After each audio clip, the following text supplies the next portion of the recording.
तो तुसी बॉलर ਨੂੰ ਵੀ ਠੀਕ ਕਰ ਲੋਗੇ। ਹਾਂਜੀ ਹਾਂਜੀ ਸਭ ਕੁਝ ਠੀਕ ਕਰ ਦਾਂਗੇ ਜੀ, ਟੀਮ ਵੀ ਅੱਛੀ ਕਰ ਦਾਂਗੇ। ਅੱਛਾ ਅੱਛਾ ਵੈਲਡਿੰਗ ਦੇ ਨਾਲ ਠੀਕ ਕਰ। ਹਾਂਜੀ ਹਾਂਜੀ ਵੈਲਡਿੰਗ ਚ ਸ਼ਾਨੀ ਥੋੜੇ ਨਾ ਜੀ। ਅੱਛਾ ਅੱਛਾ ਅੱਛਾ ਅੱਛਾ ਹਾਂਜੀ ਠੀਕ ਹੈ।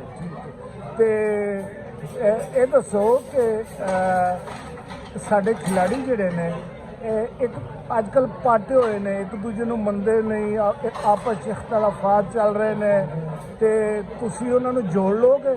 ਹਾਂਜੀ ਕਿਸ ਤਰ੍ਹਾਂ? ਅਸੀਂ ਉਹਨਾਂ ਨੂੰ ਇਕੱਠੇ ਕਰਾਂਗੇ ਜੀ। ਅੱਛਾ ਇਕੱਠੇ ਕਰਕੇ ਉਹਨਾਂ ਨੂੰ ਅਸੀਂ ਕਰਾਂਗੇ ਜੀ, ਫਿਰ ਤਾਂ ਆਪਣੀ ਟੀਮ ਅੱਛੀ ਦੁਬਾਰਾ ਫਿਰ ਬਣੇਗੀ।